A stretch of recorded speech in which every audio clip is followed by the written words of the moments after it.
My name's Matt Curtis and I'm a GP with the Modality Partnership, and it's my privilege to bring the September edition of the Airwolf and Craven Provider Alliance vlog. It's September and Yorkshire welcomes the Cycling World Championships to our great county. The weather has done everything in its power to make those championships even more challenging. Thankfully, the challenges at last week's Provider Alliance were much more easy to overcome. So last week at the Provider Alliance we had two main areas of discussion. The first one was about community partnerships, and then the second area was about workforce development. So the main area of discussion for community partnerships is how do they fit in with the governance of our health and care system. We had a productive discussion where we focused on areas of how new entrants into the workforce, such as social prescribing and the voluntary sector, and also things like intermediate care and also proactive care, can be better achieved by utilising the foundation of the community partnership. It was clear that these changes in the health and care sector require a change in organisational priorities, and the organisations in our partnership, in our Provider Alliance, have to align and will align their priorities so that we can better meet the requirements of our population, to better cope with the restrained resources that we have available to us and make the best use of our precious workforce. Over the summer meetings, the Provider Alliance had spoken in great detail about the challenges that our workforce faces.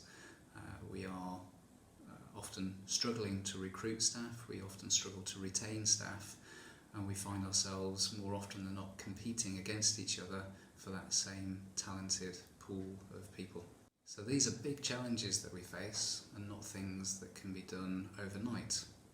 It's clear that the best way of solving these challenges will be to do it in bite-sized chunks. With regard to workforce, we spoke about how there are many things that each organisation does really well but probably doesn't share as well as it could do with its partner organisations.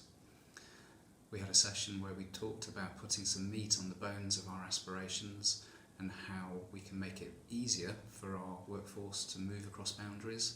We can make it easier for our workforce to not have to repeat things that were already done once for one organisation, and how we can share best practice from one organisation across to the others. What we've been able to do is set out an ambitious programme of work with some short, medium and long-term goals.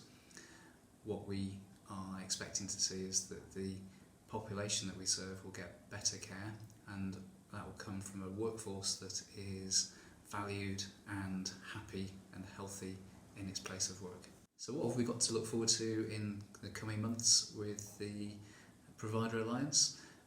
We're looking forward to picking up the conversation about children and young people that we started earlier on in the year. We're looking forward to a progress report on the acute provider collaboration, and also we've got some results of pilots that were taken up looking into reasons why people end up in hospital when they shouldn't have ended up in hospital, things like falls and other mishaps. Thank you for listening to my vlog. I could go on for hours about all of the exciting stuff that's going on in our area, but you'll probably find that there's more pithy and focused information available on our Twitter feed, and that link should be appearing on the screen somewhere around about now.